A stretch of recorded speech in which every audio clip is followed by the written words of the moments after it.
world where achievements and accolades motivate us to do more and be more, we're often left wondering, is this really it? Deep inside, you know there is more to life. You're ready to leave behind the old, push your way through, and claim the deeper life that's calling you. That's where we excel. We're your hosts, Stephanie Allen and Maren Oslak.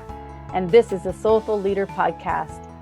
Sit back and relax as we share the shortcuts we've uncovered to help you make shift happen.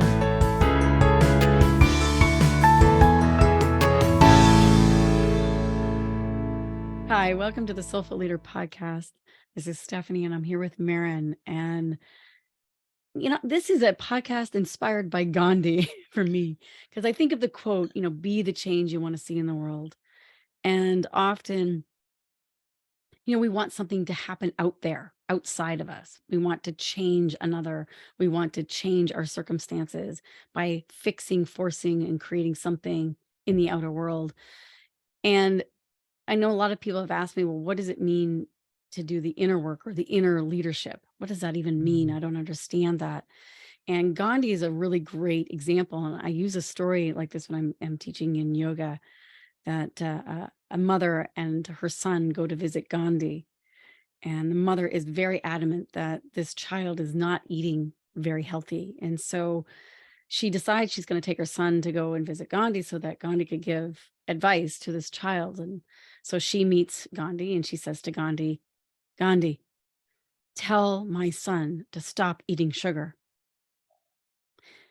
And Gandhi pauses and looks at the boy and looks at the mother and says, come back in 2 weeks. 2 weeks later, the mother returns with the son and again comes to Gandhi with hope and inspiration that Gandhi will change the ways of this young boy and his eating habits. And again asks, please, Gandhi, tell my son to stop eating sugar. And Gandhi looks at the little boy and says, stop eating sugar. And the mother is aghast. She's like, why didn't you tell my son to eat that 2 weeks ago? We were here and you sent us away and we had to come back. And Gandhi replies saying, I was still eating sugar. And I cannot tell you to do something that I am not practicing. Now, whether or not that's true or not, it's a great story. And it kind of, really talks about what we want to share today about embodying, what it means to embody, being the change and why that's important. And how that when we don't, how that really radically not only affects ourselves, but those that we're trying to communicate and connect with. Part of the reason I love that story is because when I see the bumper stickers and I see the memes, be the change, right? I saw a woman, I was at Whole Foods the other day and she had the shirt, be the change you want to see in the world. And I think oftentimes that's still the outer, like I'm supposed to do something out there in the world, choose the right profession, volunteer, which are all great things. There does need to be the outer version of it. And I love that story because he took it internally. And yeah, he did something external, meaning that he stopped eating sugar himself. And he took it on himself. He looked inside of himself of what do I need? Who do I need to be in order to share that with this young man? Yeah, like what behavior and choices need to change within myself, like how I have to think about myself differently, how I have to make different choices, even where my energy is going internally. I was speaking to a good friend today and she is out in the world dating and, she had these great 2 dates and then the guy didn't call her, kind of ghosted her.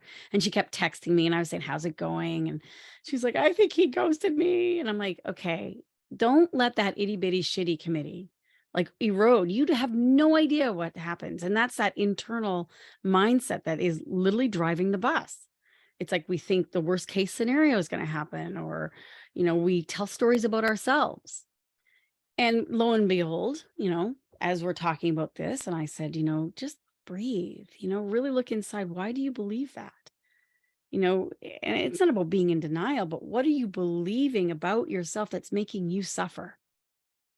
And if you can hunt that thought down, then, change that thought, but also practice that thought. You have to feel that thought differently.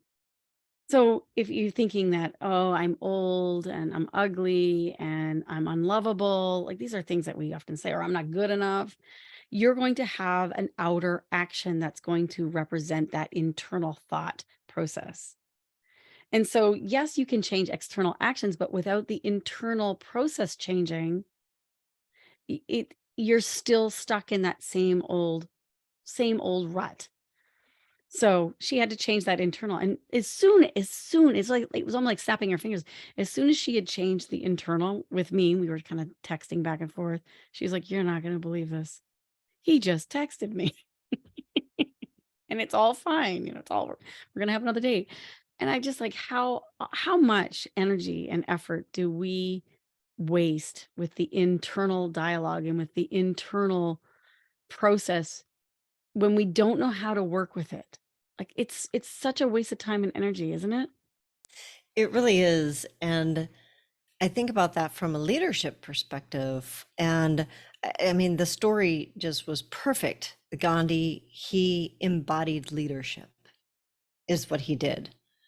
And so for us, so often as leaders, we tell somebody to do something that we're not actually doing. Yeah, like the parents saying, "Do as I say, not as I do." Exactly. And that's a form of leadership as well. As I think having children, it But we how is well does it work? well, it doesn't. That's It the whole thing. doesn't It because doesn't, right?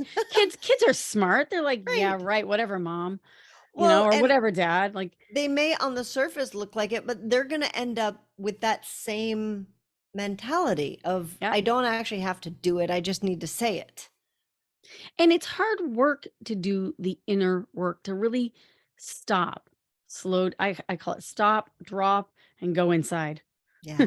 Stop whatever you're doing, drop inward, like literally going inside yourself and just paying attention to your breath, relaxing your muscles, letting go of the crazy mind stuff, and even just noticing the mind, like just doing no thing, just being.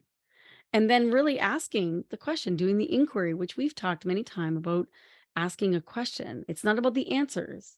It's about what is the question that will take you on that journey, that will take you on that quest to help you with leadership. It's like, So is that is one of your processes that you use as a leader?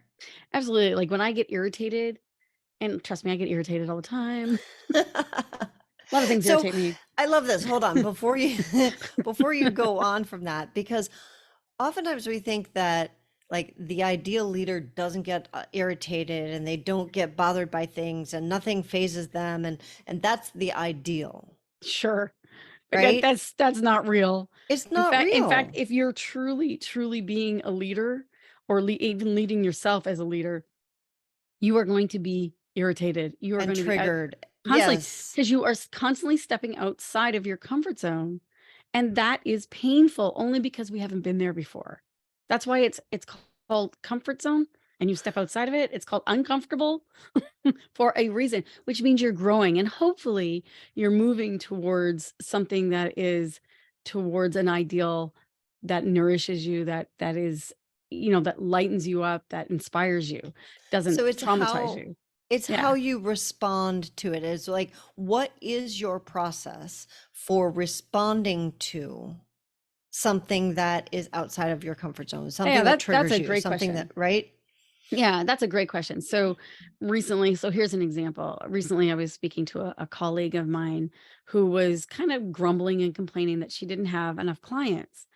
And, she was considering, how do I market this better? How do I, maybe I should put out an ad, or maybe I should change locations, to another clinic or something like that. And I said, we were trading sessions with each other, and she's like, "Oh, it feels so good to have a session." I'm like, "Well, what do you mean? Of course it feels good to have a session. Like, isn't it funny? Why are we forgetting this? It feels great." I said, "When was the last time you had a session?" She goes, "Oh, like a year ago." I'm like, "Are you kidding me? First of all, I would be an irritation to anybody that would come in and work that I was working on, because I would be jealous that they were getting something that I haven't had for a while. And also just out of integrity for myself, it's like I need to learn how to love and take care of myself if I'm asking others to take care of themselves and love themselves. I need to be the change, like Gandhi, right? I need to be the change if I am offering, change for somebody else. So speaking with her, and I was irritated. Holy cow, I was irritated. And I was like, okay, so let's look at this. Why, what is making me irritated? So this is my first process. I stopped afterwards and said, okay, what is irritating me? It's like, what's irritating me is where I may not be taking time for myself. Hmm. And I don't mean having a bubble bath and having a foot massage. Those are lovely things, but taking time for myself just to be without the internal mindset of saying, oh, I need to do this and I need to do that. And I should go here and I'm being lazy and I should feel guilty because there's so much that needs to be done. If I can quiet that mind talk, and that's hard, That's hard. that is super, super hard. So anyone out there who says, oh, yeah, I can't do that because my mind never stops. That's why you need to stop and start to practice, because if we don't take care of the mind, if we don't learn how to control the mind will control us. And so that's one of my practices, is learning how to manage my thoughts and listen to them And and if I redirect could them. give Mhm. a suggestion, like oftentimes we think of meditation that helps us to do this. Any type of a focusing exercise can help us to do this. And my suggestion would be to do it in short chunks. 100% in 1 minute. 1 minute Right. can be a lifetime, 1 let me minute. tell you. And something else that adds onto that too is that it's focus on something you love. It's easier. Mm. Like, unless you are an accountant and you like taxes, but I mean, I usually use that one. It's like, it's hard to focus. Like, that's my personal thing, is like, I'm not gonna focus very well on my taxes, and we call it ADHD all the time. But often it's because we haven't really found what it is that we love. And if we can start to tune into what we love and what sources us, what we love, find beautiful, nourishes us, and then we focus on it. It's like when you think of about first falling in love. Oh my gosh, time stands still. Like, you don't need your phone. If that person is right in front of you and you are absolutely in awe with them, time goes away and you have no problem focusing and Mm. concentrating. But, Yeah, put it on the something, and yeah, put it on something you don't like, and out you go. Your mind is everywhere. so the when we're in love, the itty bitty shitty when we're first in love, the itty bitty shitty committee is very quiet, right? And then it starts to kick in. And Mhm. even, like as taking that into leadership, when we're in a leadership position and that the inner mind chatter, what Stephanie is talking about is really taking the inner mind chatter and saying enough. And we are able to train it. And that's something that we're not taught in our culture at all. Nobody Well, talks about that, and here's another belief too, is that those who have come to me said, "Oh, I can't do it." And this is also, I can hear my own little mind talk, my inner voice say this to myself too. It's like, "Oh, I can't do this. I'm so distracted. My mind is everywhere and I can't sit still and there's so much to do." Often when that is coming up, if you're experiencing that, that's because you are outside of your comfort zone and you are actually growing. In Mm, fact, when it is quiet and peaceful and calm and you're not hearing that, I would say you're probably not stretching enough. mm, And I don't mean like a yoga stretch. I'm talking about a stretch outside of your comfort zone stretch. right.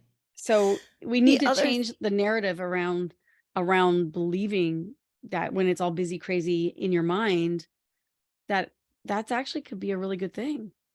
There's a story around meditation that says that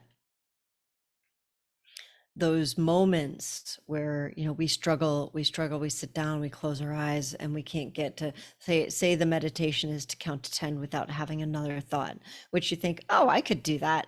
It's not that easy. So you're there, you're at 3, and you're like, shoot, I had another thought, and you're there, and you get to 4, and you're like, oh, shoot. So you start over, and you start over, and you start over, and you start over, and then you sit down one day, and you're like, get to 10. You're like, oh my God, I did it. I've arrived.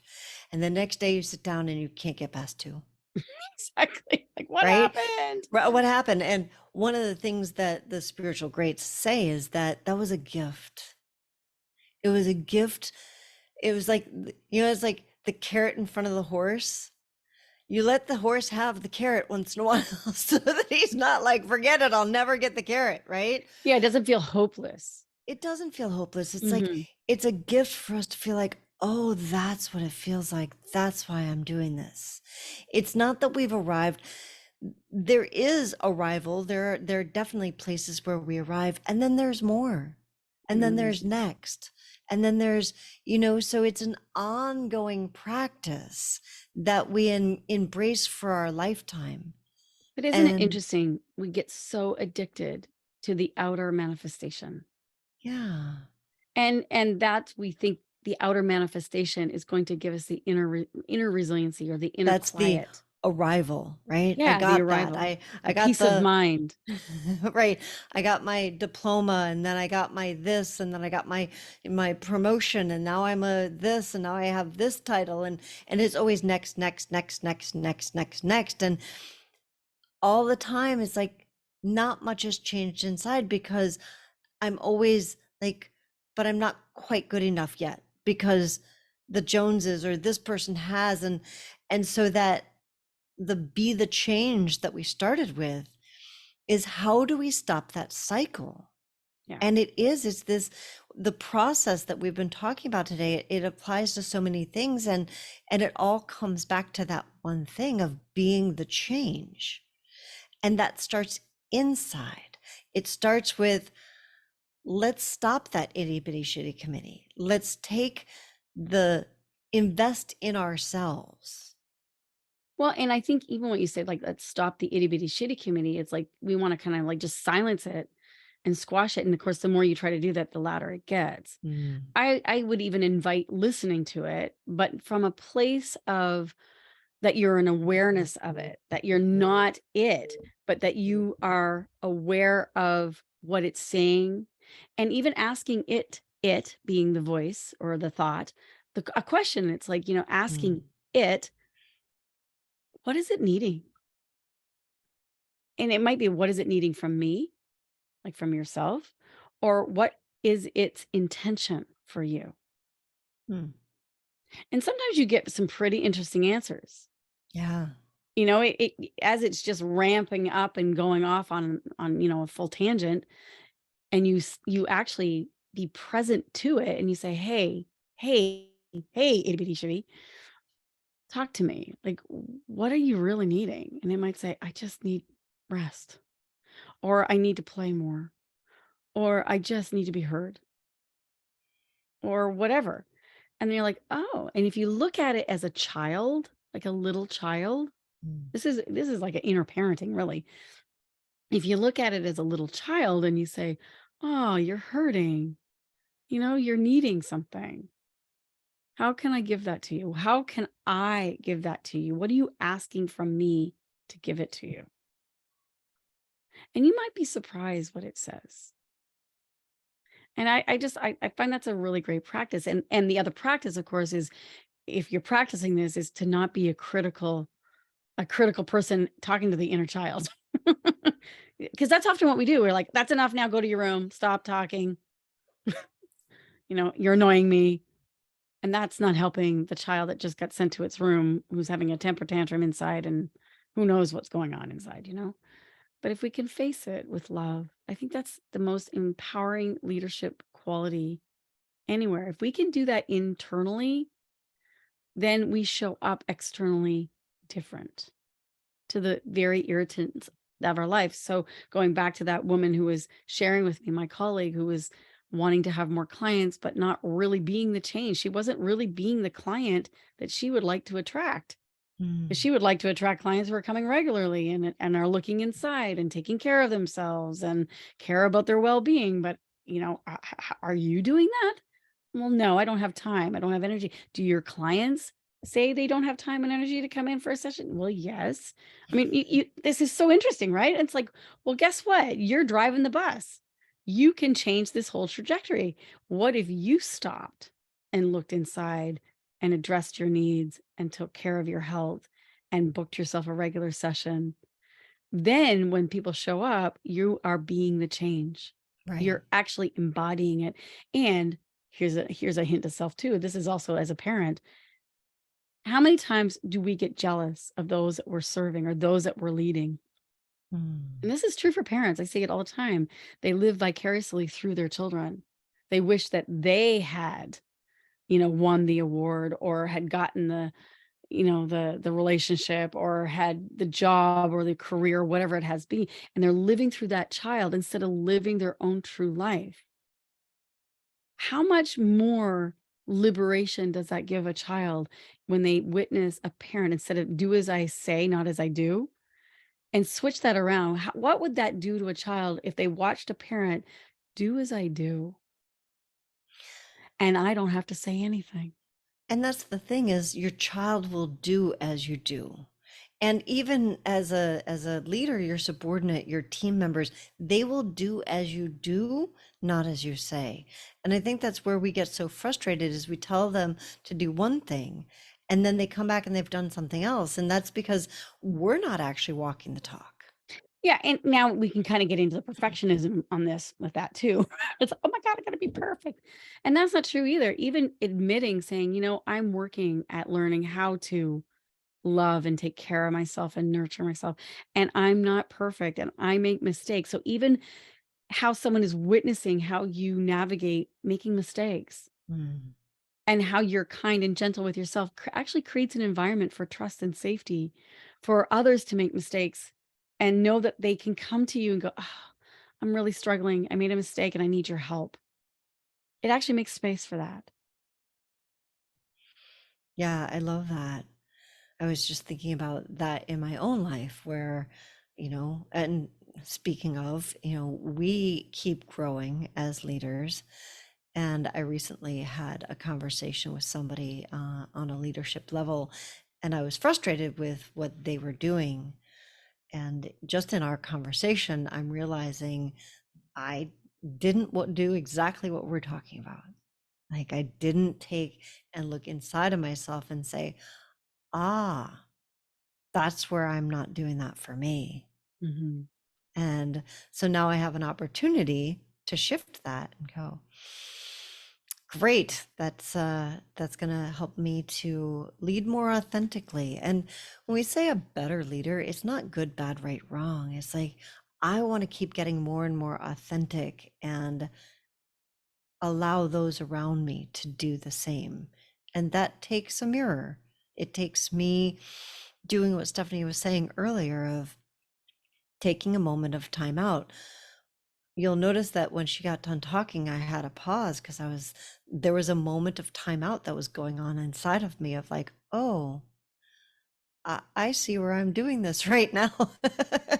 It's Yeah. like, it's like live in person. It's actually really happening right now. Oh, little light bulb went on in my own head. And to look with love. I Hmm. think we're so conditioned to be once and done, like do it right, do it right, do it right now, and it's an evolution. Like what we would never expect someone, like I think of a baby, learning how to walk. We would never expect them to stand and start walking right away. It takes time. It takes effort.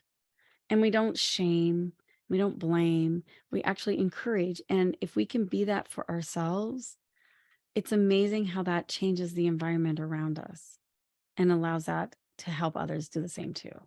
Yeah. Giving ourselves that compassion and love. You're right. It's like we Yeah, get to a certain age, and we're supposed to have it all together, or maybe a certain level of leadership, and it's like, well, you're supposed to have it all together. And no, I'm still a baby. We're all still just babies learning to walk, and we're going to e- fall down and get back up, and exactly. it's a process, and it's an ongoing process. And we look to our teachers, we look to parents, we look to politicians, we look to our doctors to all be those leaders, expecting them to be absolutely perfect, and they're human beings. Hmm. And to me, when I meet someone of, that I admire, or that I'm looking up to, that, you know, is someone I aspire to become, and they can literally open their hearts and say, I am constantly working with this, and I'm growing, and I'm not perfect. And they can admit their faults, and they can ask for help. And they have a practice where they're like taking a time out, or I call it a time in. When we take, children and they're acting up bad, we say, time out. My nephew, one time, we were playing along, and all of a sudden, something happened or whatever, and he acted out. And I said, okay, you need a timeout. And I remember him looking at me, and he calls me Teffy. And he goes, Teffy, you need time out too. And he was so right on. There was one of those double Adirondack chairs. And I said, you're right. Let's both just take a time in. I don't like the time out. Let's do time in and check in. And let's just slow down for a minute, because we're really revved up. And I want to be more humble. I want to be more, and not from a victim place, but from a place that I'm saying, I'm loving myself enough to keep growing. I don't want to be the same as I was last year. Not to say that last year was bad or wasn't good enough. It's just that I'm here in this life once. And I want to keep growing and evolving, so that at the end of my life, I'm not the same as I was at 20 Hmm. or 40 or 60. That I want to keep growing. I don't want to ever stop learning. And we need each other to do that, because people trigger us that way. And that's, we want to fix the outer, but really it's an opportunity to go in and say, okay, so here's my process. I go, where am I doing what I'm seeing in this person? Hmm. Where am I acting out that way that I might be unconscious? Second thing, I would say, where am I doing that to myself? I might not be very aware of it acting outside myself, but I might be doing it to myself. Or where am I also not recognizing where I'm not being compassionate and loving towards others who are doing it, and they don't know that they're doing it? Hmm.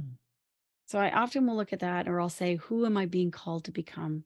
Is there a quality, more compassion, more patience, more whatever, that I'm being asked to embody? And is there a way I can practice that to evolve? I love those questions. And as a reminder, I put all that type of stuff that comes up in our podcasts, whether it's a quote, so the Gandhi quote from earlier, and or, if we give little tidbits, it all in our show notes. So if you're driving, or even if you're walking, if you're enjoying it and just listening to us, that's fine. Go to the show notes, because you'll have all of that listed there. And as far as leadership questions go, I can't think of any better. Those are phenomenal. And a great example of A, being the change that you want to see in the world, and B, what it means to actually do the inner work. Because I know I've had people ask me that too. What does that mean, inner work? And it's questions, it's asking ourselves the questions, and then being the loving parent to ourselves.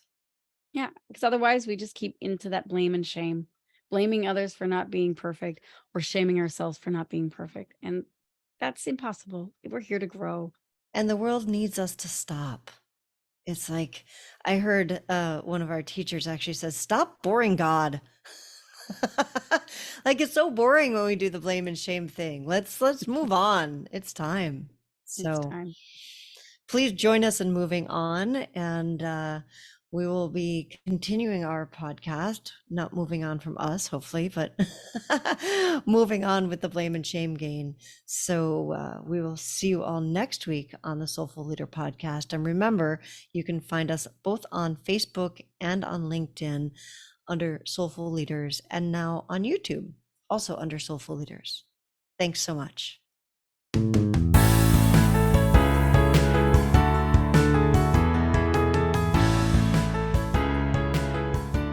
And that wraps up another episode of the Soulful Leader podcast with your hosts, Stephanie Allen and Maren Oslac.